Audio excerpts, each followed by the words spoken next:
Welcome to the Power to Inspire podcast. Today I'm joined by Cephas Williams. Hey, Cephas. Thank you so much for being here today. Cephas is super inspiring. He does many things. He definitely doesn't fit inside a box, and we will be exploring more and learning from his journey. So thanks again for being here. Thank you for having me. Hey, absolute pleasure. The pleasure's mine. So we're actually friends, so that helps. I know what you do, but I'm really eager to share it with everyone because I'm super inspired by his ability to use his voice for change. And I just think that that's something that everyone can learn from and hopefully use in their own life, in whichever respect, small or large.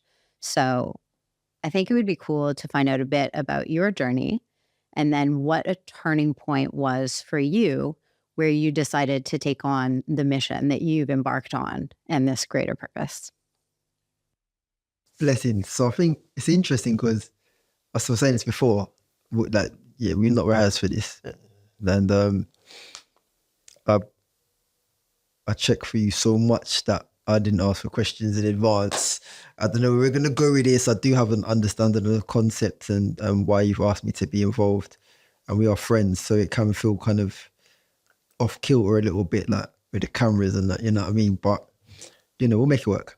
And yeah, man, like I appreciate the value you've placed on my voice and who I am to invite me to be a part of your process, you know what I mean? And I said it before, but I say it on camera, like I got a lot of love for you, you know what I mean? I got a lot of love and admiration for just how you've navigated your situation and how you just navigate your situation, you know what I mean? Like Thank you.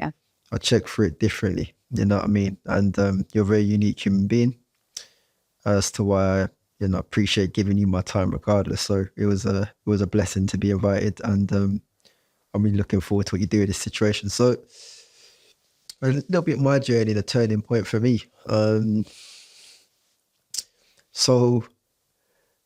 Yeah, we talked about like what's the titles and stuff, and I'm a human being in it. Like I don't like to be in I've never subscribed to like a box kind of situation. You know what I mean? But I have fulfilled function. So I was born in Lewisham Hospital, Southeast London. So was born and raised in New Cross predominantly, and then I moved around, and I always found myself back in New Cross for different things. And so I had a life where I was predominantly around Black people, and then I've experienced being predominantly around white people, particularly in the UK, and then that's informed and shaped my trajectory in an interesting way when I look back in hindsight. I'm a Libra, and I never really appreciated star signs and just look at yourself by way of your character, type of things that aligned with me. But in hindsight, when I look back at how I was in school, how I was on ends, how I was just navigating my shit, there's a lot of Libra traits in the situation, particularly the idea of not liking injustice. And then Libras value harmony. Yeah, and then not liking confrontation. Balance, equality, yeah. But then that piece on so I never believed in star signs until someone once at uni, I randomly, at uni I used to do some weird shit. I used to go into random lectures, I just go into a door where I didn't know what they were teaching or whatever. I just go in and just sit. Yeah. I just listen to whatever the lecture was. That actually doesn't surprise me because you're just so curious to learn about everything and about people. Man. Yeah. 100%. And so I did that. And one time I was waiting for a lecture that wasn't mine. I believe in the situation, and I've never communicated like this before, but I was waiting for a lecture that wasn't my actual timetable lecture. And I was sat with someone that was in that class. And they started to speak to me about star signs. And they said, what star sign? I was I didn't believe in it. I was raised in an traditional African, Nigerian background, God-fearing house, you know what I mean? And it's star signs are demonic and of the devil. But so I never really fucked with the situation. I just thought it was negative. And I was like, I don't fuck with star signs. And they're like, no, but what star signs? So I was like, yeah, I don't know actually. And so it's like, when were you born? So I said, I'm born October the 9th. And then they went off and said, well, the two things you're meant to not like are like confrontation and injustice. And I knew that like, right, like I proper don't like, and that's been one of one of the powerful things about articulation, which is what some people would say like I'm decent at, right? Being able to articulate a position or perspective, whatever, is articulation and the ability to communicate, whether through language, whether through different forms of language, verbal, body, art, whatever. And I've been able to communicate through various mediums in my lifetime. I've been privileged to be able to do that at a scale that's impactful. But one of the interesting things about articulation, when you articulate things in a way that makes sense, is it sometimes helps us unlock the truths about ourselves that we don't know how to accept or don't know how to navigate, right? So as soon as that person said, you're not supposed to like confrontation, you're not supposed to like injustice, it was very fucking weird because a lot of things start to make sense. Because I was like, fuck, okay. Like you identified with that. Yeah, man. Like, and I didn't disagree with it. I'm like, yo, like, that makes some sense. And it's not that you had necessarily labeled that before, but you were like, yeah, actually that is. And that would make sense as to why I might have had problems with certain people, or I wasn't able to maintain relationships because they would act in a way in certain instances that I felt was unjust. Yeah. And so you've always been like that. It's like kind of part of your character.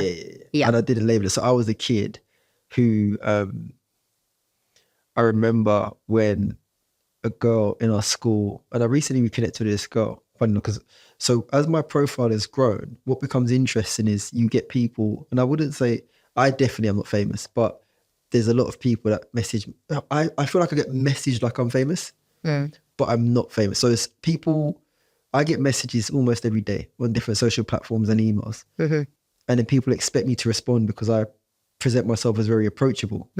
But I would anticipate that people would more so message a famous person like that, but actually they probably don't anticipate a response, or they don't message them because they don't think they're gonna. So that becomes interesting. But because of my profile rising, I've had like the teachers that come back and like, yo, could you, and then like people I used to go to school with follow me, right? And then like connect and start saying, yo, I always knew that.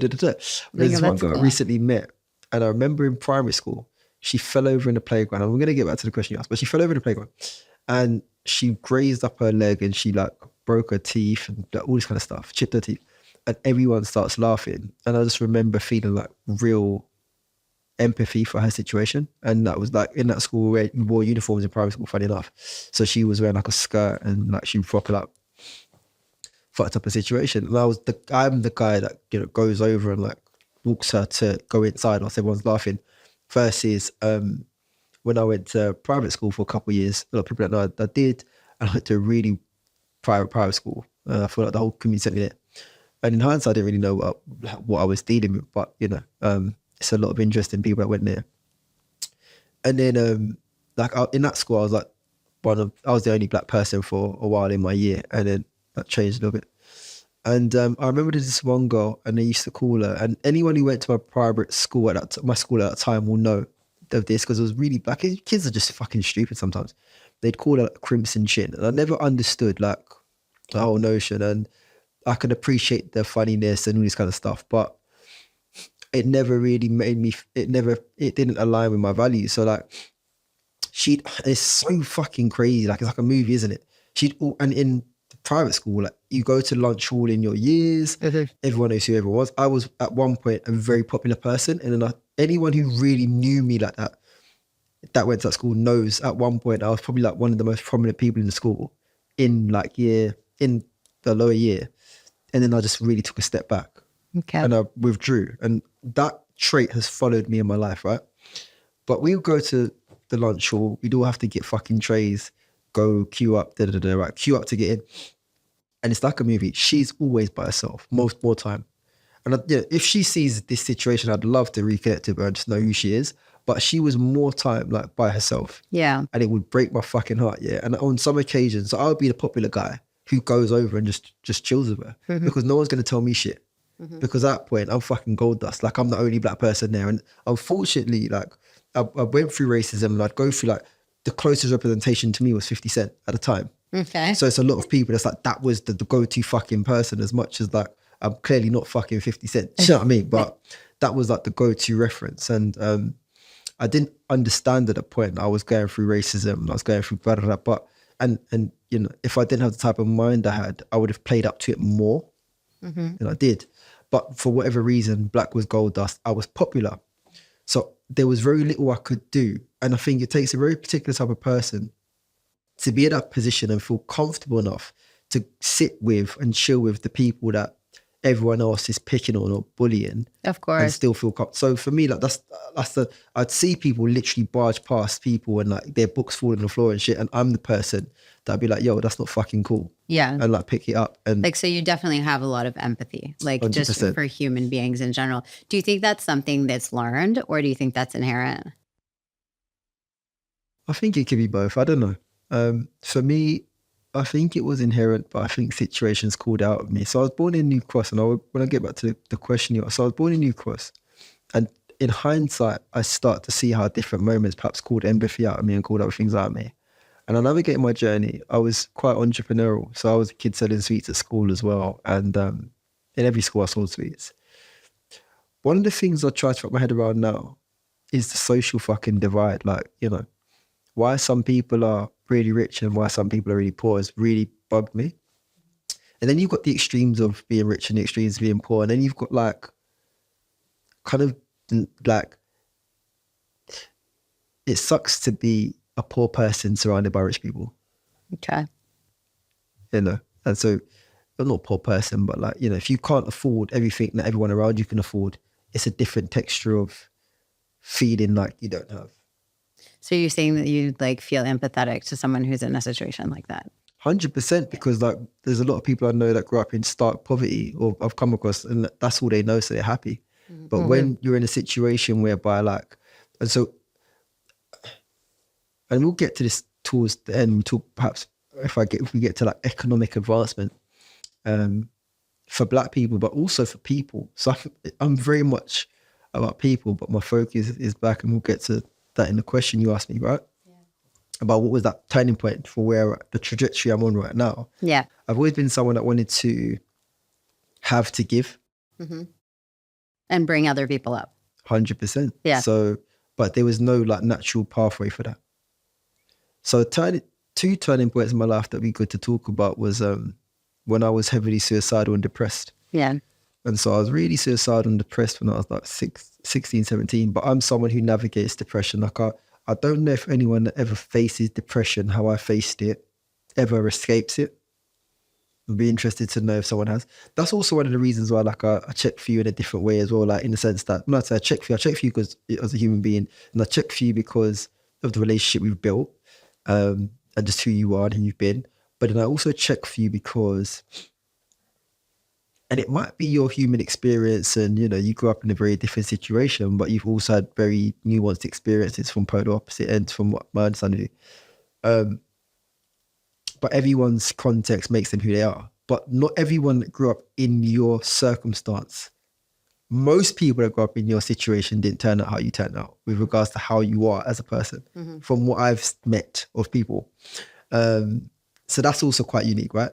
Then that draws me to you in a sense. But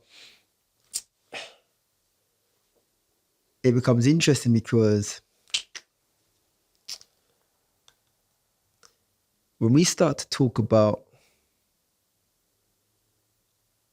and I want to, I'm conscious, I'm basically doing our interview, asking me questions. So I'm thinking about where I should go far left. No, it's fine. I'm actually interested when you talk about navigating depression and how other people may not be navigating depression in that way. Like, there's so many people navigating that right now. And there might be someone listening who's wants to learn from your experience and how you got through that, you know? So how did you navigate it? Appreciate the question. So and I wanted to come back to it, but I didn't want to go all the way left. So thank you for asking me. Just to land on that point I was saying before. You seem like a lot of the things I understand of your mindset and how you are, like, you bat off a lot of things. And I don't think you consciously bat it off, but it just doesn't get to you. It's a very fucking unique way to be. And some might look at it and say you live in a fucking bubble. But me being close to you and understanding you, you actually are very conscious of a lot of things. You just don't let it affect you. I don't know whether it's a conscious and we're still together here, but that you, it's not that you're not aware. You know what I mean? No, totally. You're hyper aware. But yeah. No, and actually I do know what you're referring to. And like, I'm also super curious about like humans and human experiences across the board. I think the only thing is given like the path that I've had and like how I meditate and all of this, and I've learned to like take care of my mindset, I understand that I'm probably not of service if I let myself really get affected in a way where I can no longer function. Serve like that, you know? So it's a matter of like having that awareness and empathy or whatnot, but then being able to say, okay, let me take care of myself so that I can then also give back, help, 100%, because you can't pour from something that's empty. But you've also got a special grace as a human being, whether you appreciate it or not, to be that way. From me being close to you, that's what I perceive, right? And I'm still learning you as we do every human being we build relationships with. So I'm yet to learn more, but I see you having that special grace. Now with me, to the question you asked of how do I do it, that's a very difficult thing for me to do. I live through feeling. I know that. Yeah, yes. So I give myself to the world in a very unique way for and me like anyway. Extremely authentically. Yeah, I try to be, man. Like I try to be. And then in doing that, because I live through feeling and I give myself so much and I take off like a lot of the barriers within reason, because I still put on clothes, right, as a physical thing, but I take off a lot of the barriers. I try to come to the situation as me. I run the risk of feeling the pain more because there's nothing covering me. Like I'm not being standoffish. Yeah, it's like you take that on for sure. So to that question of how do I and what can help people, I don't know. Like I'm yet to meet someone at this point that you know has been through the type of or texture of depression perhaps I've been through and wanted to take their life that never feels. And one of the things for me that was I don't know, it's unique, but it's it's specific to me wanting to, and I don't speak to a lot of people that wanted to take their life, but later on in life, I articulated success for myself. So I'm not successful because of how much money I make. I'm not successful because of, you know, the position I am within the ecosystem. I'm not successful. But my measure of success is a question. I don't know if I said this to you before, but am I enjoying my human experience? Have I ever said that to you before? I think I have heard you say that, yeah. And so for me, it's like, am I enjoying my human experience? And if I'm not enjoying my human experience, I'm not living a successful life. So when you pose it as a question, it puts one in the position, or has a potential for one in the position to be in control of the elements that construct success or happiness or whatever. So I didn't have to work back and say, okay, so what things are not making me enjoy my human experience? And, you know, what people, is it proximity? Who am I in those situations? So coming back to like how I navigate it, and I don't know, you know, turning point in my life, which answers the question, I took everybody out of the world. Everybody that was causing me pain at like 17, I took them out of the world, and I imagined the world and nobody else in it. All right. So imagine this world with no Caroline on the chair with me and no producer team and no fucking cameras and no, you know, we're in your home, right? So no kids, no nothing, no dogs, nobody in this whole street, nobody in London, nobody in the UK, nobody in, and we're not supposed to meet each other, right? In this reality, because you're from Canada and I'm from New Cross. You know what I'm saying? And we're from very different realities. Like we shouldn't never have collided, but we did. And life is quite poetic like that. But I took everybody out. So you, in that room in New Cross, when I did that exercise, you were not in the picture as Caroline, right? And I never knew you at that time either. Yep. And I came to the realization at that point that without people, there's no purpose. That's a strong I statement. did everybody back in one by one, and I imagined the world with people again, even the people that were causing me pain. And I came to the stance that if there was nobody else in this world, there'd be no reason for my existence. And so I never know if I'm going to get over depression. Because, as in it's something that comes and goes? 100%. So I'm battling through, going through depression now. Like, you're putting yourself out there, there's no doubt. And that's actually part of what I find very interesting about you, is that you've had the courage to do that. And in writing the letter to Zion at that time after the death of George Floyd, and maybe you can go a little more in depth on that Sure. for those who don't know about that. But in a time where there was so much social upheaval, you took action in a really loud and powerful way, and in a very moving way. And that I find extremely interesting, because a lot of people didn't know what to do at a time like that.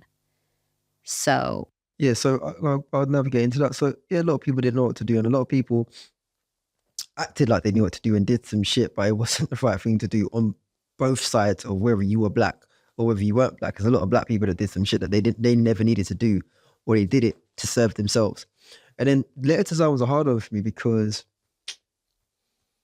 again, it's that analogy of being someone that in that house on fire. Because if the murder of George Floyd and the response that came from it was the analogy of a house on fire because they just killed someone and flames went up,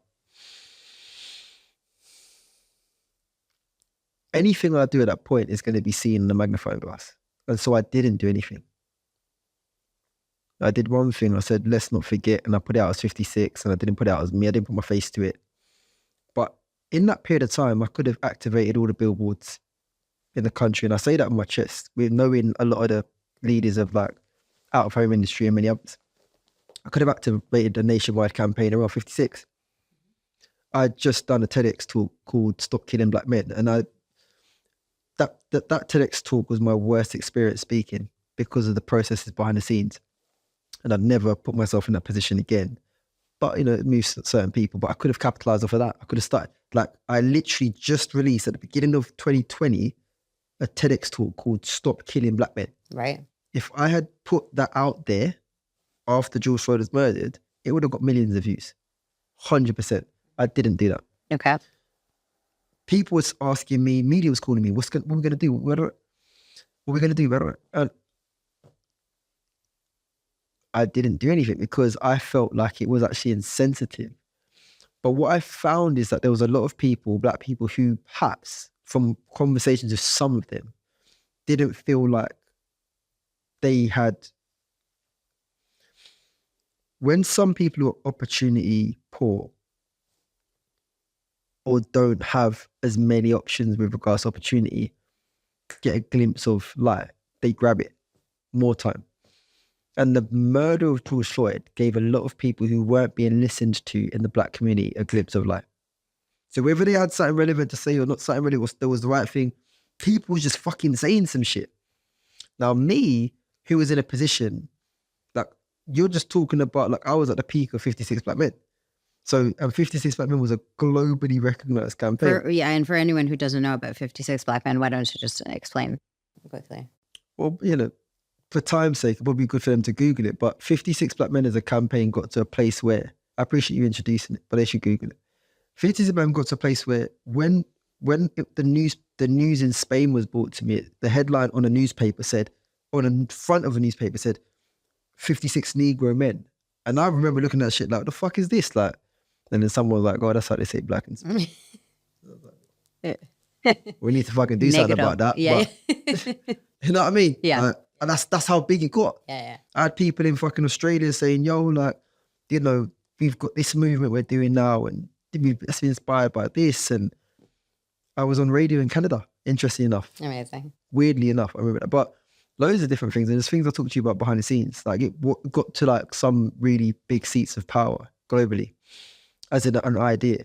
So you could have used that opportunity to grow. Easily. Yeah. And like, easily. Yeah, fine. And it's weird because Zion's due date in my diary was the 26th of May. Okay. Deborah's told me now since that he was actually due on the 27th, but she had put it in her diary as the 26th. So I cancelled all my meetings from the 26th of May, 2020, and said to be, and I was fortunate enough to have saved up enough money to like not have to work for a year. So the next 9 months, I'm going to just look after you and Zion, yeah? I'm not going to do anything. That's super interesting as well. 100%. And I remember because we was in the thick of COVID and I sat down, we was living all together as a family with her parents. And I sat down with her parents, her little brother, her sister, everyone. I said, you can ask them, nobody bring me any news. It's like a fucking movie.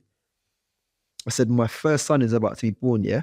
I don't want no news on nothing. Ahmaud Arbery had just been murdered, different things. I said, nobody bring me no news. On the 26th of May, I'm switching off my phone. Mm-hmm. You wanted to be utterly present. Yeah, I'm literally going to switch off my phone. Yeah. And then the 25th of May, George Floyd is murdered. Like, you can't make this shit up. No.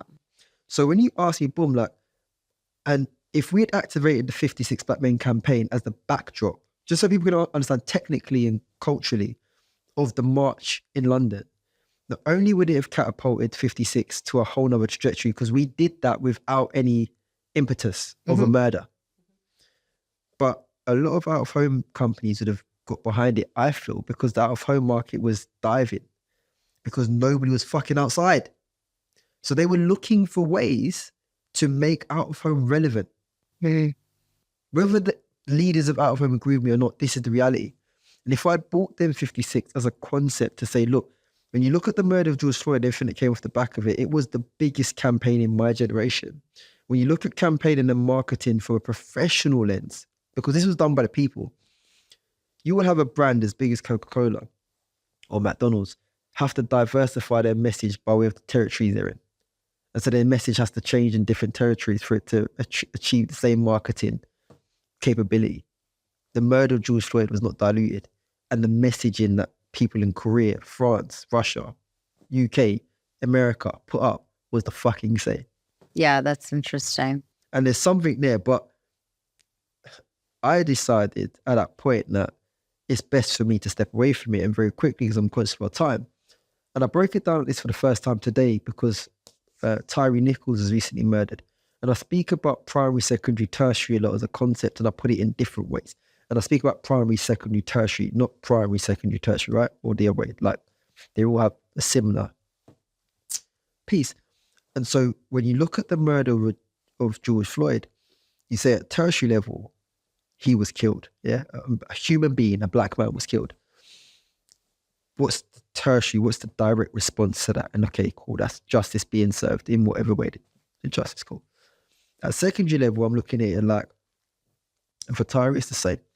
He's a son, a brother, a father, an uncle, a nephew, a neighbor, a friend, a cousin, all these different things. What's the secondary response? What's the response to all of those people that have lost all of those type of relationship labels in that respect and proximity to that human being? And at a primary level, even when we look at Tyree, who was murdered by black police officers versus George Floyd, who was murdered by a white guy. What's the primary proposition globally for people that look like me? And what does that say about my position? Like, I can identify with how white supremacy and systemic racism can sometimes even manifest in my own people by way of us feeling like we are better than other black people based on our proximity to whiteness or to power. And that becomes interesting to navigate versus I feel hopeless when my expectations, or when the expectations inspired by hope are not met by the proximity to action. And so for me, when you ask me like, what made me do something, and I look at Zion and I say, because I didn't do anything at first, and I look at my son and I say, it's a hopeless world we just brought you into. Like, I'll show you some pictures of this. Zion was literally born for the first few months doing this. I cannot lie to you.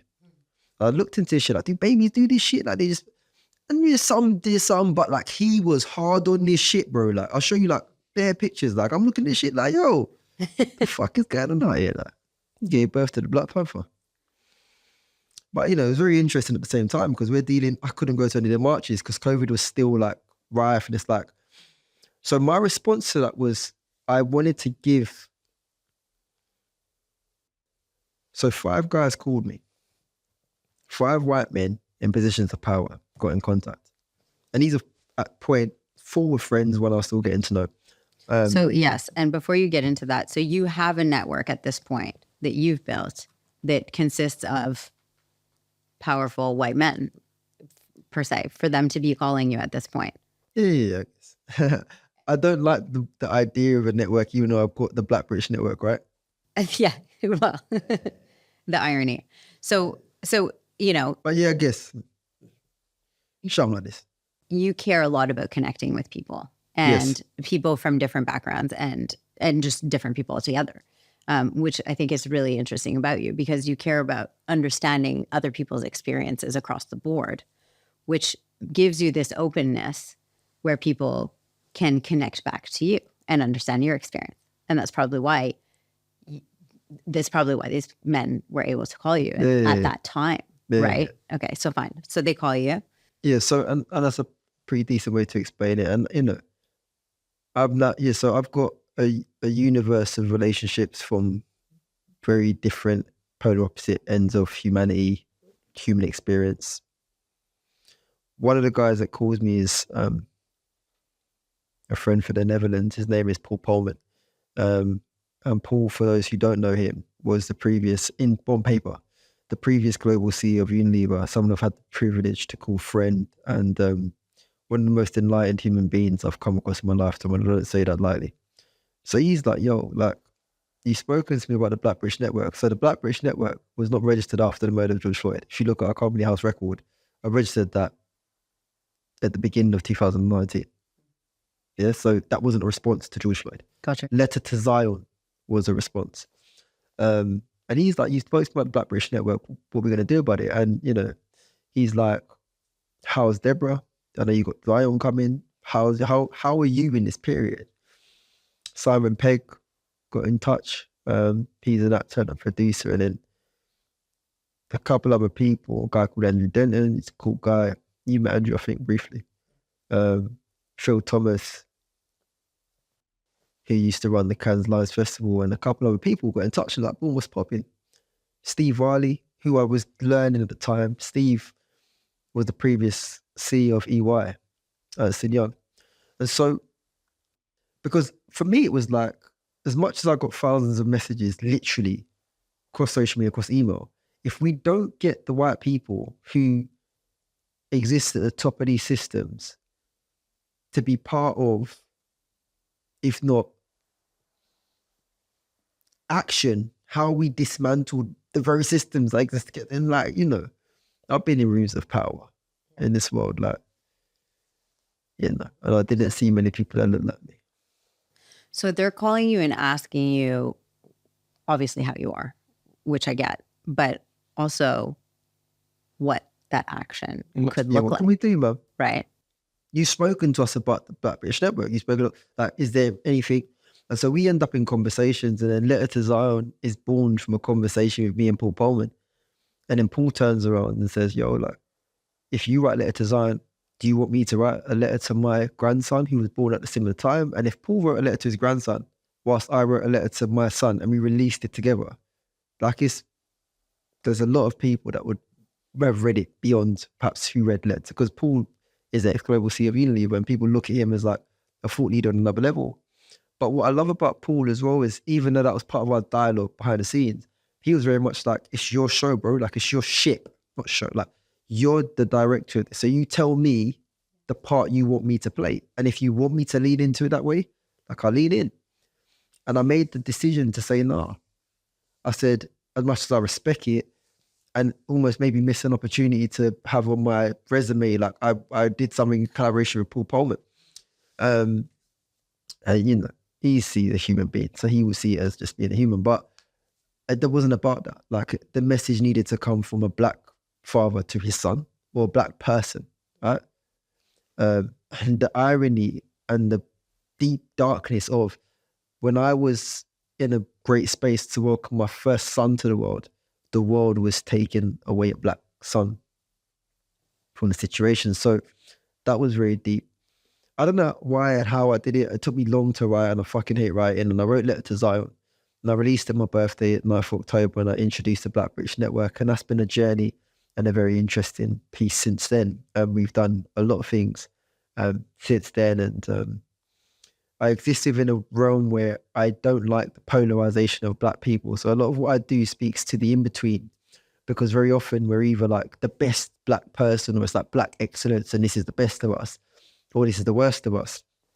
And so for some people, it's shocking that, I even have a mortgage. It's shocking that, I perhaps live in the type of house I live in. And it's not, the type of house I live in is all right. Like, it's not like, okay, to some people it's great, but like, bro, like, it's better houses like this motherfucker, you know what I mean? So like, it's very interesting. And, then I get stopped at Blue Water they accuse me of shoplifting, right? And it's like, and like, how many people have to go through it, navigate this story of being famous and the best of us, or being like the perpetrator of something?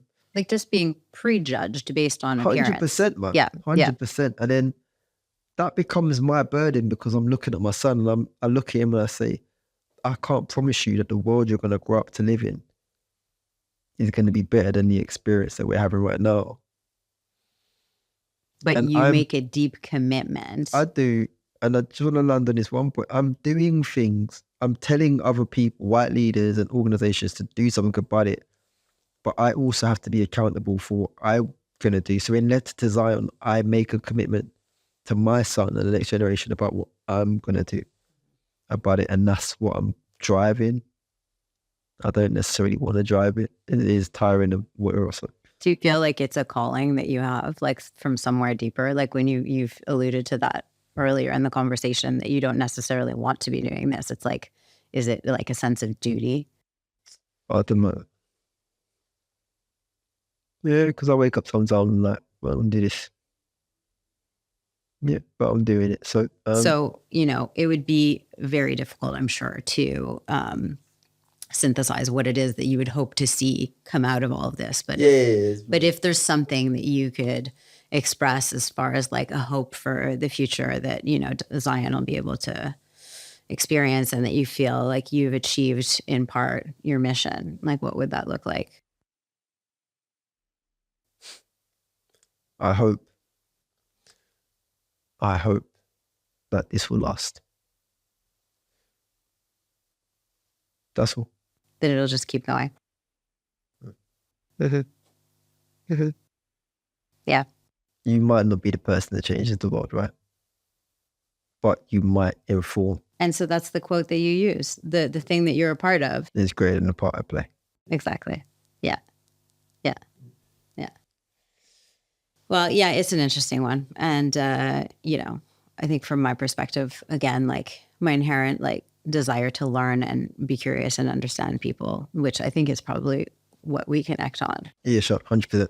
Has led me to very much educate myself on the issue without, with the understanding that that's on me to look into.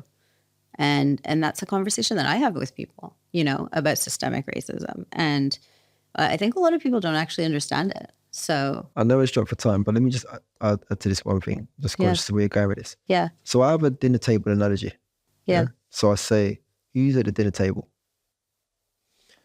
So for those that want to educate themselves on the Black conversation, it's really a question of educating yourself on your human experience. And your human experience is limited to the analogy at the dinner table. If you don't have a dinner table, then who's in your proximity, right? There's a lot of people that preach a message of parity with communities that have no proximity. And that's Black communities included in that, and other communities. The reason why you've been able to, in our relationship, come close to that conversation, and perhaps, I don't know, for you, but maybe be more comfortable with it, I don't know, is because you've actually got a fucking relationship at this shit, right? So, and in that relationship, that proximity, things will happen. And we'll talk more offline at the time, but I remember recently our kids had a play date and Jackson says, he asked a very interesting question, and he's very innocently asking this question, but it's about race. And that's so sweet. I totally remember. So Jackson was basically playing with Zion, and then he turned to Cephas and said, how come your skin, everyone in your family, your skin is brown, and in our family it's a different color, right? Something along those lines, you know what I mean? And yeah, it becomes interesting because